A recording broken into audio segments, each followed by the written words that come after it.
아멘. 우리가 짧게 오늘 좀 봤습니다. 순서도 많고 또 해서 아주 핵심적이게 우리가 그리스도의 생명을 어떻게 내 몸에 지니고 살 수 있고 부활을 나타낼 수 있는지, 오늘 좀 제목은 특이합니다. 금이 간 항아리라는 말씀의 제목으로 우리 함께 주의 말씀 보도록 하겠습니다.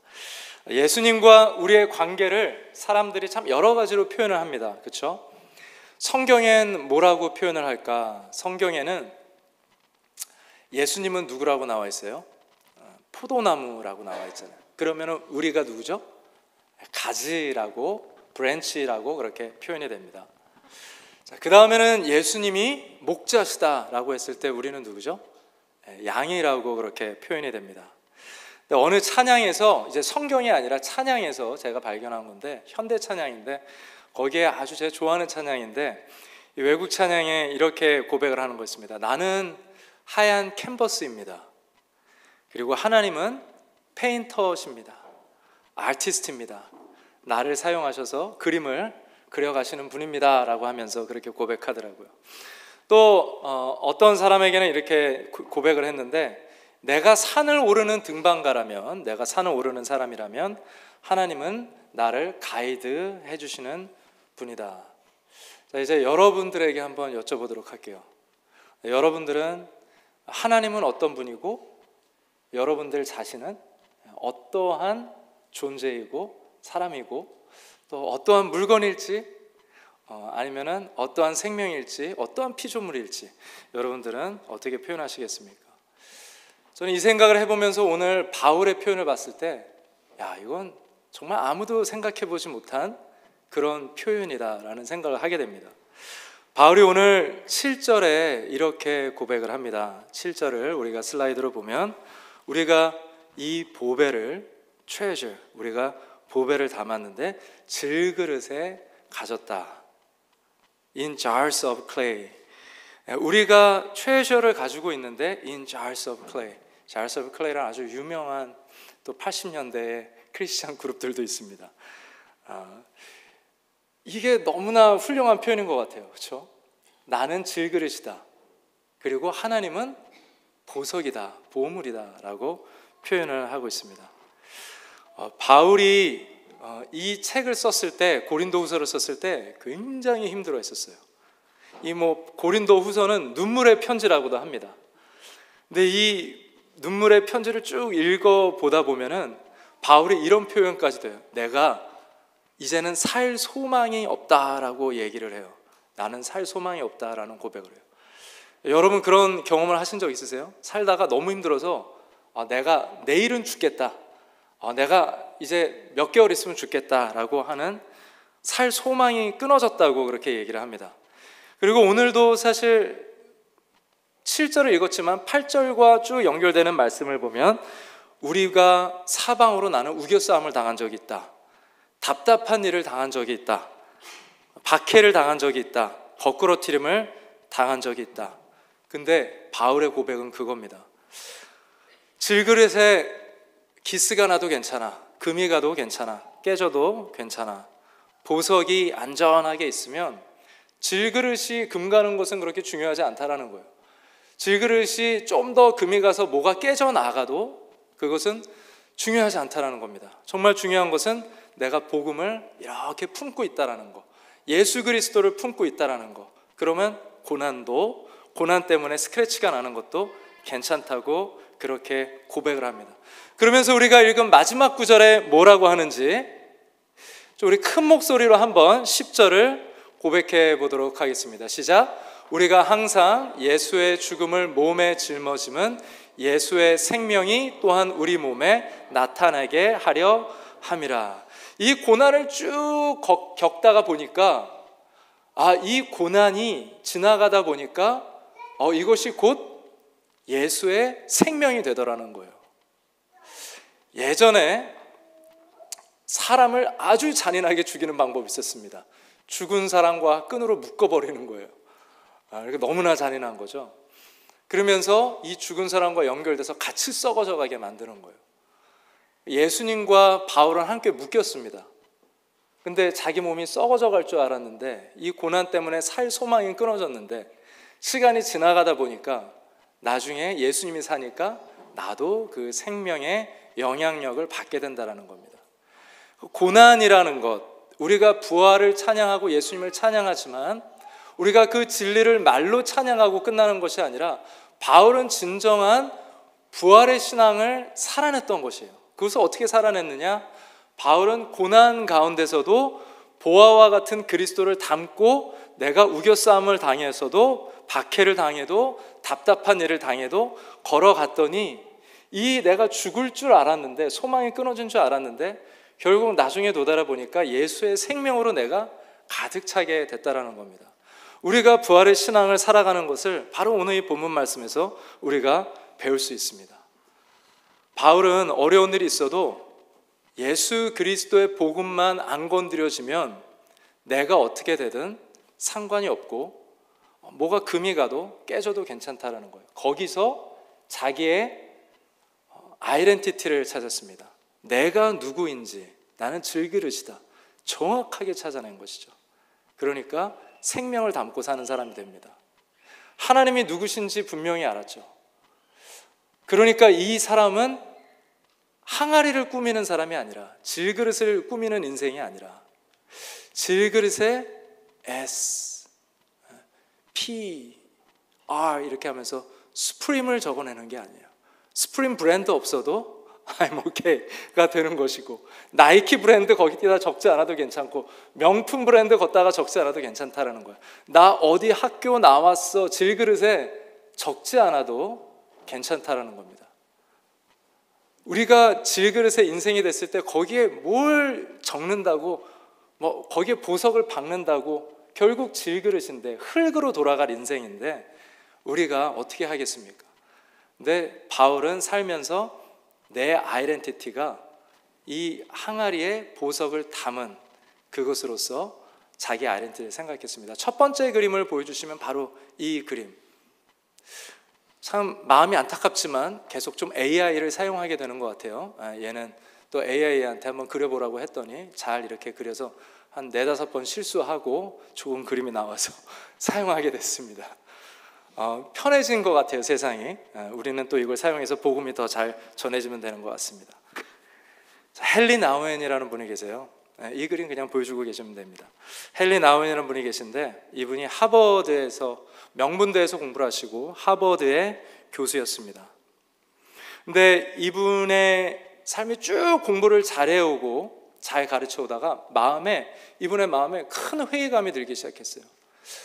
나는 하나님에 대해서도 얘기하고 종교에 대해서도 가르치고 철학에 대해서도 가르치는데 인생사에 대해서 이렇게 명문대에서 가르치는 교수인데도 나에게 이런 회의감이 온다면 나는 과연 어떠한 사람인가라고 하면서 굉장히 힘들어했습니다. 그래서 끝내 하버드에서 가르치던 그 일을 내려놓게 돼요. 그리고 어느 정도 자기 혼자 어둠의 시간을 보내다가 우연찮게 지적 장애 공동체를 소개받아서 거기에서 쉼을 갖게 됩니다. 거기에 가서 어느 정도 머물기로 해요. 여러분들 이런 인생 찾아오면 얼마나 힘들겠어요? 그래서 헨리 나우엔이 이 지적 장애 공동체인들에게 장애인들에게 자신을 소개합니다. 저는 어떤 공부를 했고 철학 공부를 했고 종교 공부를 했고 저는 하버드에서 공부를 가르치다가 힘들어서 여기에 왔습니다 라고 얘기를 해요. 사람들이 거기에 대해서 뭐라고 대답했냐면은 하버드가 뭐야? 라고 대답을 해버린 거예요. 그러니까 이 지적 장애를 가진 사람들은 하버드가 뭔지를 모르는 거예요. 그러니까 하버드가 뭐야? 라고 대답을 한 거예요. 그래서 설명을 해줬어요.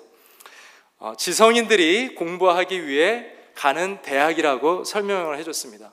그랬더니 이 친구들이 공부를 왜 하는데요? 공부를 해서 뭐예요? 라고 하면서 또 다른 질문을 던지는 거예요. 그때 굉장히 당황스러웠다고 합니다. 그래서 헨리 나우엔이 거기서 깨닫고 거기에서 아주 큰 깨달음 속에 그날 저녁에 여러 가지를 자기 일기장에 적었다고 그래요. 자신을 소개하려고 동원했던 모든 수식어들이 이들에게는 아무 소용이 없었습니다. 질그릇에 무엇을 새겼는지 아무 소용이 없었던 것이죠. 그날 밤 일기에 헨리 나우엔은 이렇게 적습니다. 이들은 신이 인간을 대하는 방식과 가장 유사하게 나를 대하고 있다. 내 마음의 힘든 방황이 여기서 마칠지도 모르겠다. 이들이 어떤 지성인이 주지 못했던 진리를 자기에게 소개시켜 준 거예요. 하나님이 나를 대하는 방법과 가장 비슷하게 나를 대하고 있다. 내가 무엇을 가지고 있는지, 내가 어느 대학을 나왔는지, 내가 어떤 명예를 가지고 있는지, 어떤 성공을 했는지, 하나님에게는 우리에게 그것을 보고 너 참 잘했다 칭찬받는 인생이 되는 게 아니에요. 네가 무엇을 담고 있느냐, 종교를 담고 있느냐, 그리스도를 담고 있느냐, 네가 성공을 담고 있느냐, 아니면 예수 그리스도의 생명을 담고 있느냐, 유행이 끝날 명품 레이블을 붙잡고 있느냐, 아니면 예수 그리스도의 은혜를 붙잡고 있고 가격을 매길 수 없는 하나님의 은혜를 붙잡고 있는지.